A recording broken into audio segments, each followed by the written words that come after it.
एक लड़की कई साल से मेरे साथ पढ़ती थी। हमारी दोस्ती हो गई और एक दिन उसने मुझे अपने रूम में बुला लिया। उसने भी मेरे ही कॉलेज में एडमिशन लिया था। जब एक दिन वो मुझे मिली तो उसने यह बात मुझे बताई कि वो भी मुझे पसंद करती है। मुझे काफी खुशी हुई और लगा कि अब मेरा काम बन सकता है। उसने यह भी बताया कि वो इसी शहर में एक कमरा किराए पर लेकर रह रही है। तो मेरी खुशी का ठिकाना नहीं रहा। अब मुझे चाहिए था वो एकाएक मेरे पास आ गया था।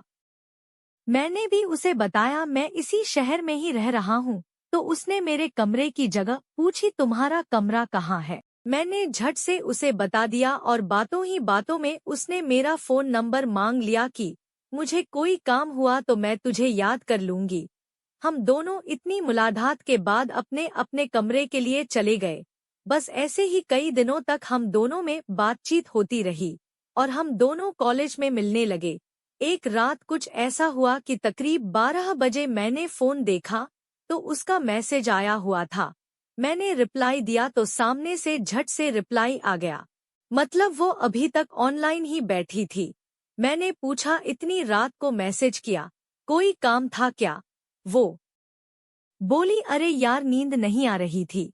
मैं समझ गया कि दाल में कुछ काला है। वो बोली, मेरे शरीर में कुछ अजीब सा हो रहा है, कुछ समझ नहीं रहा कि क्या करूं। मैंने उससे कहा, तुम कोई दवाई ले लो, दिक्कत सही हो जाएगी।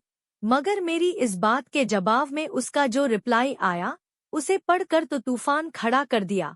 वो बोली, मुझे दवा खाने का नहीं कुछ और खाने का मन कर रहा है। मैंने कहा, क्या खाने का मन कर रहा है? वो बोली, वो तेरे पास है। मैं कुछ समझा ही नहीं। इतने में उसने उस मैसेज को डिलीट कर दिया। लेकिन मेरे पास जीबी व्हाट्सएप था तो मेरे पास से मैसेज डिलीट नहीं हुआ। तभी मैंने अपने दिल की बात उसे बता दी। मैं भी तुझे स्कूल टाइम से ही पसंद कर रहा हूँ, मगर कभी तेरे से बोलने की हिम्मत नहीं हुई। कुछ देर तक उसका कोई रिप्लाई नहीं आया। फिर मुझे कब नींद आ गई पता ही नहीं चला। सुबह फोन देखा तो उसका गुड मॉर्निंग का मैसेज आया था और लिखा था कि मैं भी तुझे बहुत पसंद करती हूँ। उसके बाद तो धीरे धीरे सब कुछ बदल सा गया। आग दोनों तरफ से जल रही थी तो देर ही नहीं लगी। एक दिन सुबह उसने वीडियो कॉल की। मैं उस समय बस उठा ही था। मैंने कॉल उठाकर बात की तो वो हिल रही थी। तो मैंने पूछा, तुम ठीक तो हो? वो बोली, हाँ। तुम ऐसा क्यों पूछ रहे हो? मैंने बताया कि तुम खड़ी हुई हिल रही हो।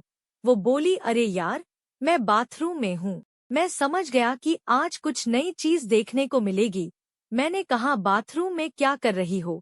वो बोली, बाथरूम में क्या किया जाता है? मैंने कहा, हाँ मुझे मालूम है कि बाथरूम में क्या क्या किया जाता है, मगर तुम बाथरूम से वीडियो कॉल कर रही हो तो मुझे मालूम होना चाहिए कि तुम मुझे क्या दिखाने वाली हो। ये कहकर मैंने उसे आंख मार दी। उसने कुछ देर के बाद बाथरूम से बाहर आकर अपने कमरे का दरवाजा बंद किया और वापस बाथरूम में आ गई। उसने बाथरूम का दरवाजा खुला छोड़ दिया और फोन को अपने से दूर रख दिया। फिर मैंने जो दृश्य देखा उसको तो शब्दों में बयान ही नहीं कर सकता। उसमें मुझे अपना वो रूप दिखाया जो मैंने अंदाजा ही नहीं किया था। मैंने पूछा, आज कुछ खास करने वाली हो क्या? वो हंसकर बोली, बस देखते जाओ।